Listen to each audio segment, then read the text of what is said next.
Welcome to Linda's Corner. My name is Linda Bjork, and today we're going to be talking about opening our minds and considering new perspectives about life. I'm delighted to welcome special guest D. Neil Elliott. Neil is the author of A Higher Road: Cleanse Your Consciousness to Transcend the Ego and Ascend Spiritually, a 7-step process to inner peace, joy, love, abundance, and prosperity. You can reach Neil and learn more about his book at his website, dneilelliott.com, and I'll include a link in the description. Welcome, Neil. I'm so glad that you could join with me today. Oh, I am excited and thrilled to be here. So thank you so much. Wonderful. And today we're going to be talking about how we have this facade, and maybe not everybody knows it's a facade. Maybe we don't even know it's a facade of just things going amazing. And then the true story, or the rest of the story, is that inside we're kind of a mess and things are not as they appear. And I know for you, I mean, anyone who is looking at you would think, man, this guy has got it all together. He's got a great family, a successful career, and man, things are awesome. And that wasn't the way that you were feeling inside. Would you mind sharing your story? What was really going on?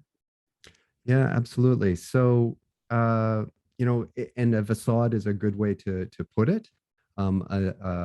A way that I typically describe it as either a facade or we're good actors in our life. So we always put our best foot forward. We always present to family, friends, clients, our the best of ourself to operate and function well in the external world.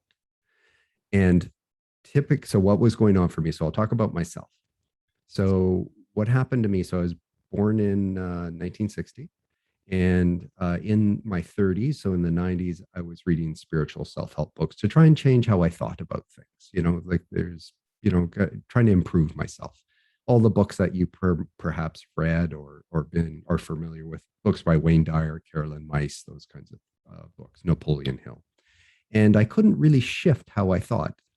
I left employment in 2000 and entered into consulting. And as a consultant, you work hard. You're always trying to put your best foot forward to your client. You're always trying to serve your client. And, but you work all the time. At least I did. If you're not working or you're sick or it's a stat holiday, you don't get paid. So you just work, work, work. And what happened is I had this depression creep in really slowly over time. And I got to this point in 2014 or so. I recognized that I was deeply depressed and felt like, what's the point of life? I'm miserable. I'm working hard. I'm not getting ahead. And, there's got to be something more to this. And so I kind of went back to some new self-help books, spiritual books, and I was reading them, and they all offered these great processes and things. I just couldn't make this shift. And we had our house on the market for 7 years and it hadn't sold. Finally sold. My wife jumped on a plane to go to Toronto, Ontario, Canada to visit family, her brother and his children. And I sat down on a kitchen table and crafted a suicide note. And I was planning it so that my wife would be financially secure, and I wanted to do it. And I'm a professional engineer, and I have an MBA, and I've been working, in the professional world, the hydroelectric industry, for over 30 years. And I just got to this point where, there wasn't any point for me. There wasn't any point, but I had this. I'm agnostic. I'm not religious, but I had this nagging doubt that, my belief or my understanding was, if you did bad things, you go to hell, and if you do good things, you go to heaven. And I had this nagging doubt that was stopping me from preventing suicide, but I was still going to go through with it. I thought, like, there's no point in this. I was miserable. I had this great facade. No one knew. No one in my family knew I was in this state. And I think this is the case probably for a lot of people that are depressed, and they hide it. And so I sat down to craft this suicide note. I had just read a book by a woman that had a near-death experience, and she had suffered from this aggressive cancer over a 4-year period. She was down to 75 pounds. She couldn't keep her head up. She was on oxygen 24 hours a day, and she fell into a coma. They rushed her to a hospital. Is in Hong Kong. They rushed her to a hospital. The admitting physician said she wouldn't, told her husband she wouldn't make it through the night. She woke up 24 hours later, declared that she would be okay. 24 hours or 2 weeks after that, they couldn't find a trace of cancer in her body. And this is all medically documented in the medical system. And the doctors can't explain it, of course, but it happened. And she came back with, she had this experience, this near death experience in that 24 hours, where she described consciousness in a way which stretched my imagination of what consciousness was. And she came back with messages. We're not judged after we die, no matter what we do here on earth. We're all one after we die. She felt like she expanded and was part of everything in the universe, rocks, plants, animals, other people. And her father had passed away 10 years earlier, or about 10 years earlier. I might get the timing a little bit wrong. And he met her on that side, and her best friend, who had passed away a few years earlier, met her on that side. They had a conversation, and essentially he told her, you have a choice. You can go back in your body, or you can stay here. You're supposed to go back, but you have free will, and the choice is yours. And she said, well, why would I go back into that body when it's riddled with cancer? And my last 4 years have been miserable at making everybody, my entire family, miserable. And then she said she had this immediate knowing that everything would be okay if she went back. So she went back, and she was, essentially all of the cancer was gone out of her body within 2 weeks. That the messages she brought back, we come from love and we return to love. All of those messages that we're not judged, that we're all one, that we're unified, took away that nagging doubt around the suicide. So I was ready then to plan it out, make sure everything was done in a way that no one would know what I was going to do, but say goodbye to my family in a way that they wouldn't know that that's what I was planning.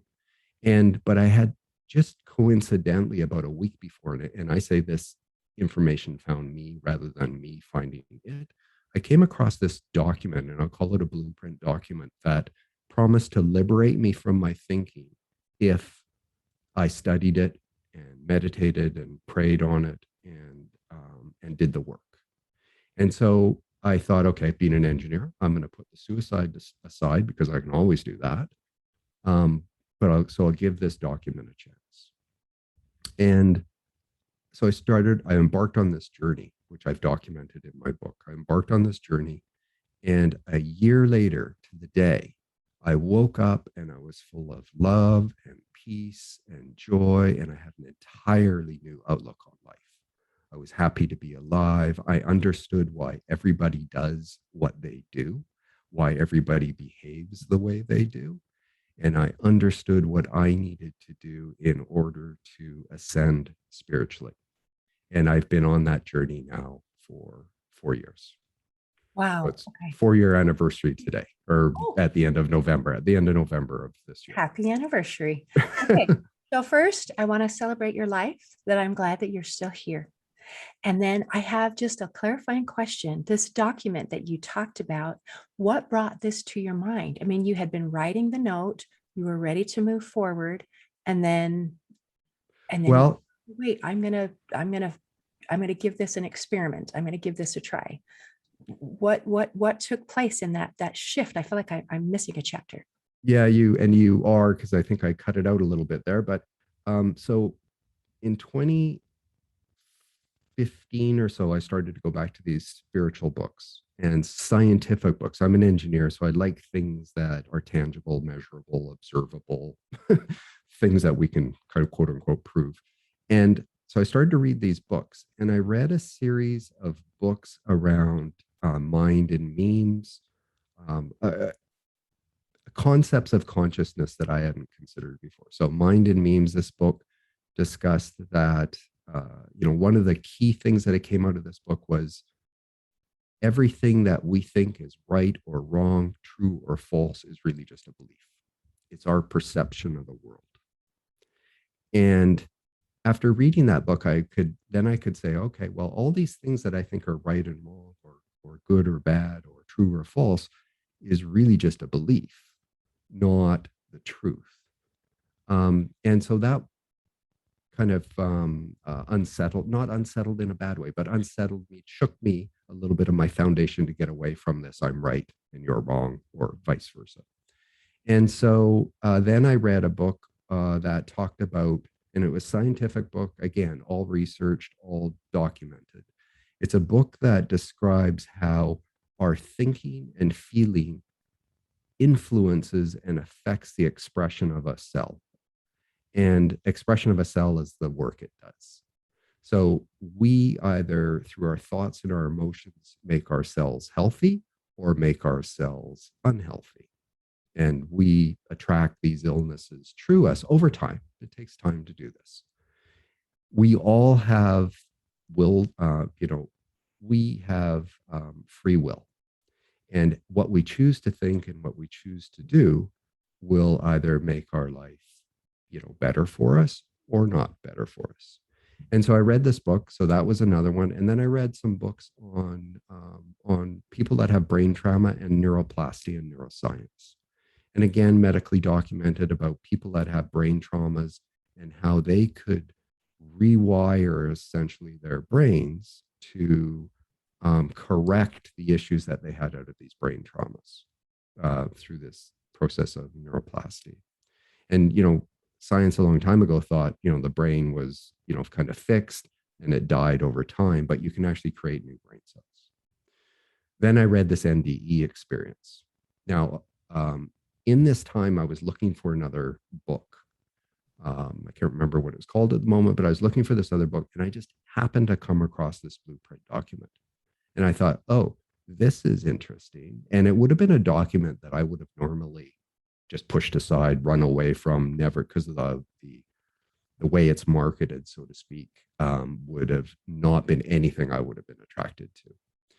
But I was totally open. So all of these books that I had read got me to the state of being open and was essentially laying a foundation for me for this change. Then this document showed up. I read it about a week before I started reading it and looking at it. So I was in this mode of crafting this suicide note and at the same time thinking, I need to give this document a chance. I'm glad. I'm glad you kept your mind open so that that could be there. Now, it's interesting as I'm listening to you speak and you talk about how you've read all these different books, and there are so many people who are saying different things. And there's also a lot of people who are saying the same thing. But when we speak, we use our voice and our experience. And those things that matter to you, like I want to be able to measure it. I want to be able to see it and feel it and touch it. I want that research behind it. There are going to be certain voices that will resonate with you and something that you can feel like, okay, I get this. And you talked about that near-death experience where this woman shared her experience and somehow that one was able to touch you.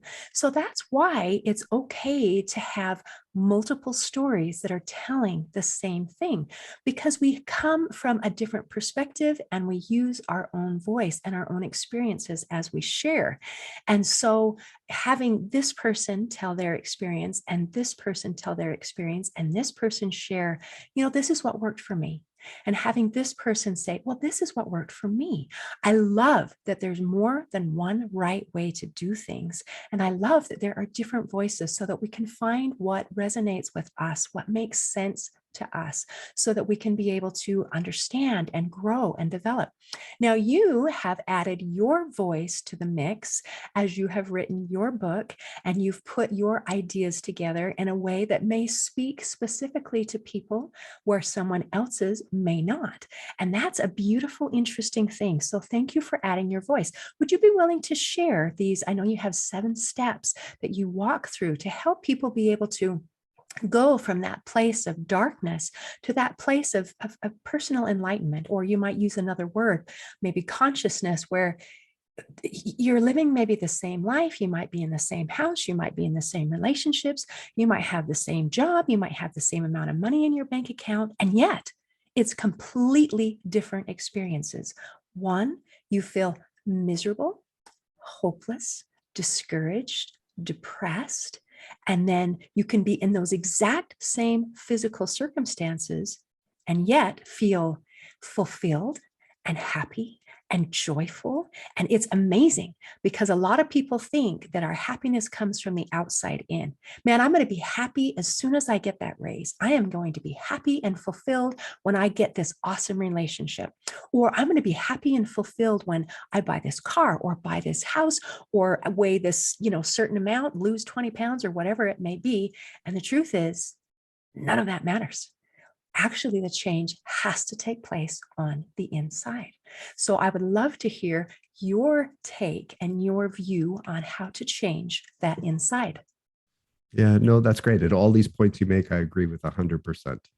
So life is really a journey within, and we let our externalities drive what we think and what we feel. And we are totally influenced by media, movies we watch, things we read, and the influences that we grew up under. So when a baby is born, it is typically, if it's been born into a right family, that has a means, it is the embodiment of joy. And it's this sponge that soaks up and all of the things that it's exposed to, its parents emotions, its parents speaking and opinions, and those and everything that it's exposed to. And as we grow from being a baby through to adulthood, we believe that we're becoming versed in the ways of the world. But really what we're doing is we are shutting our soul off from its direct connection to the divine or God or Allah or Yahweh, whatever you want to call it, the Tao, the source of our being.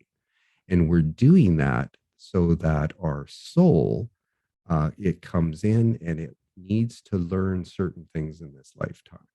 So it's only through the lessons of suffering does the journeying soul gain self-knowledge to retain individuality after it has discarded the ego. The ego is a tool of creativity that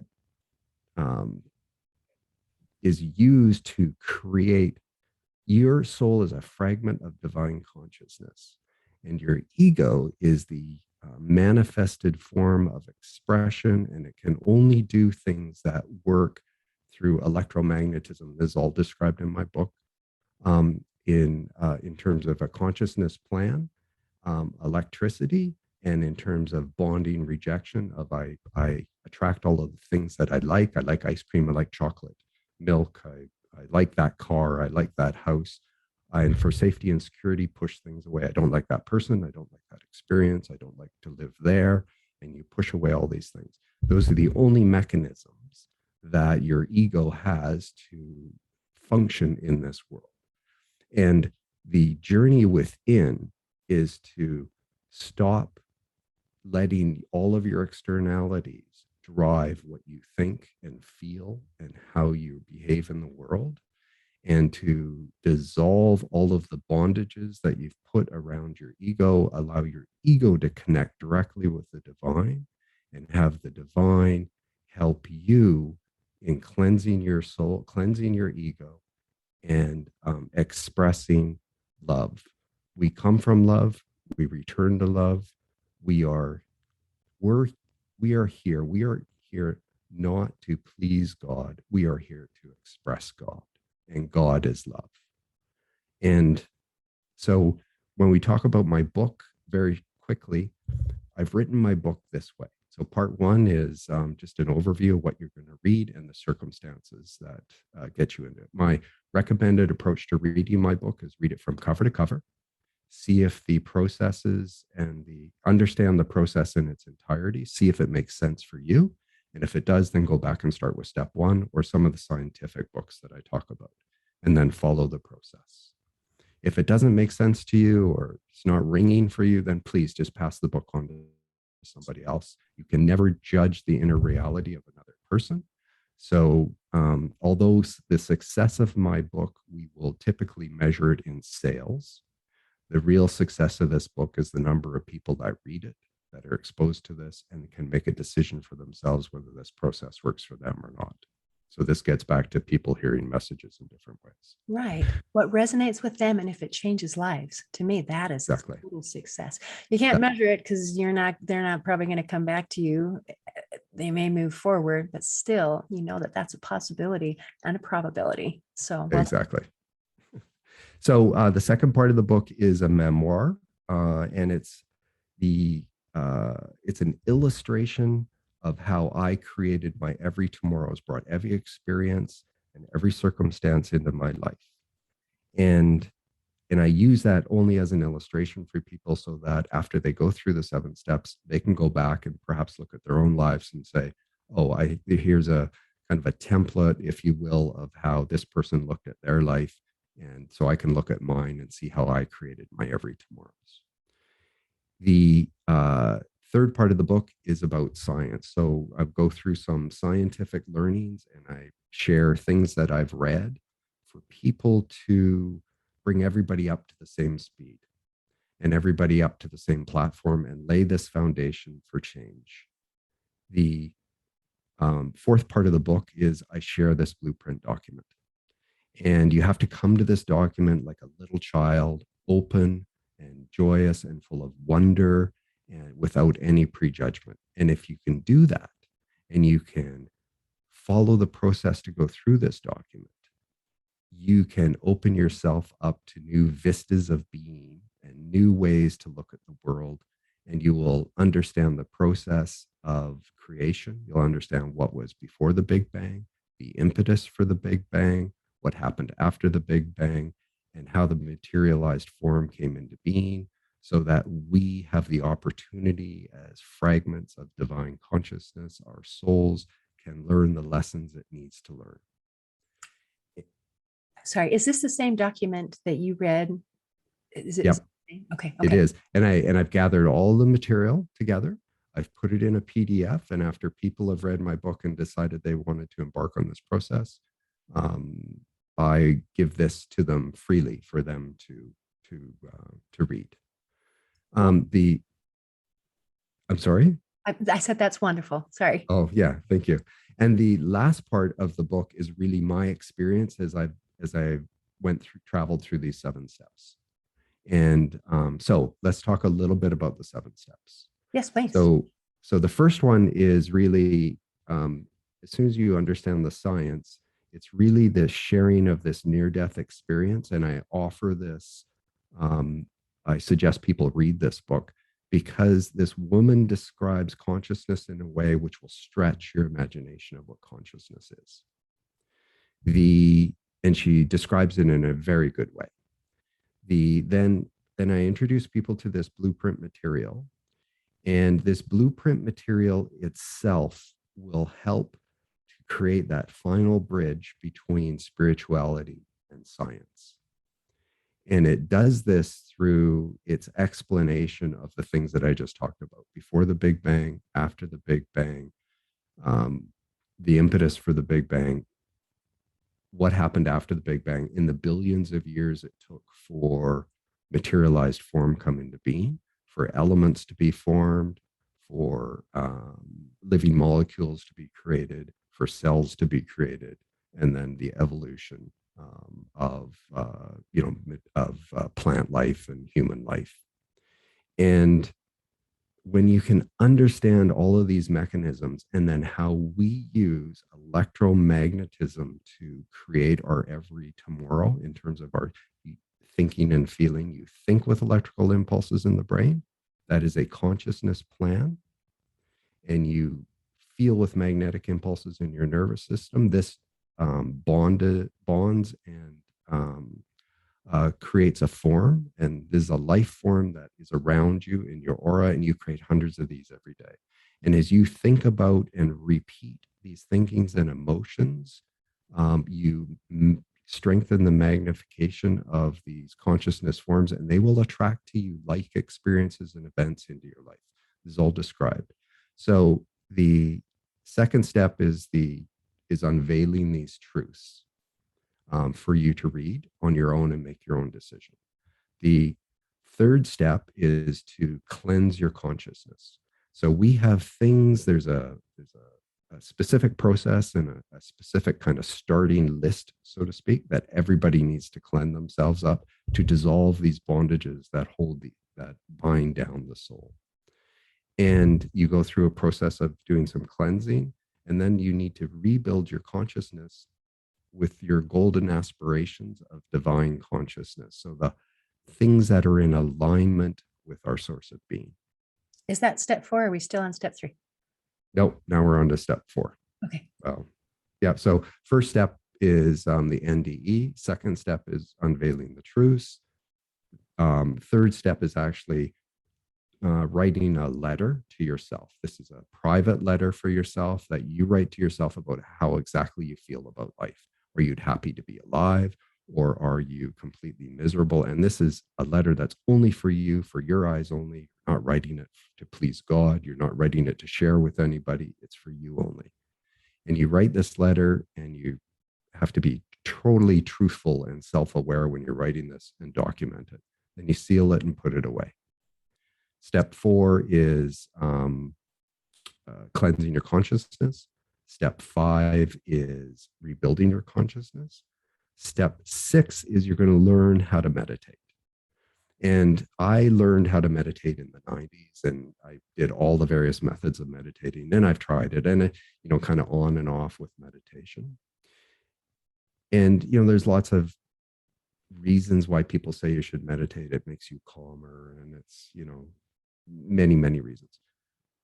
This meditation that you're going to learn through this process is a meditation where you have to enter into complete silence and stillness and stop your mind from having thoughts. And people will say, well, some people might say that's impossible, but I can tell you it's not. It takes some practice. But when you enter into that silence and the stillness, you open yourself up to having a connection with the divine. And what happens over time is that you will build new brain cells at the top of your head underneath your skull, and a little opening will happen at the top of your head. And when it happened to me, I didn't recognize that was going on. It just felt a little bit weird. That opening now is, you could put a salad bowl over my head, and it's from the top of my ears around all of my head. And every time, I don't even have to meditate to feel this now. But it was when I meditated that I felt this. But now I feel it all the time. I have constant contact.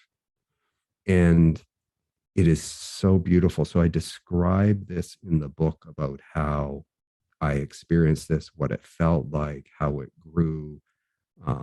And at one point, the spiritual energy flowing into me was so strong in the beginning that I thought I had damaged my brain. And then I thought, oh, this is nonsense. It's not, because it's so different. And the energy would come into my head. And then over time, it grew where it would go into the rest of my body, down to my feet, might go down one side, up the other side. And then it would come into my head and go into my chest, and then in my solar plexus.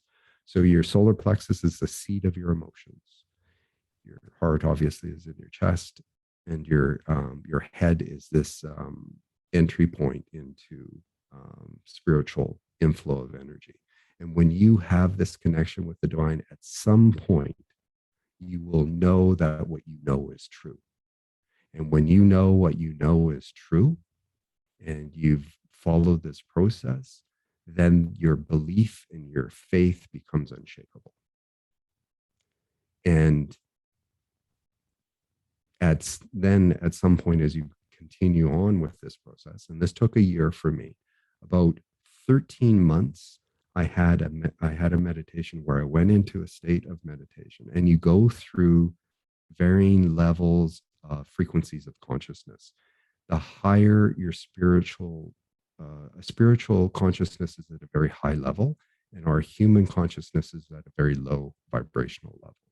And as you go through these different vibrational levels, you have greater and greater contact and understanding of what you're experiencing, and inflow into the divine. The divine is always radiating unconditional love, unstintingly, always.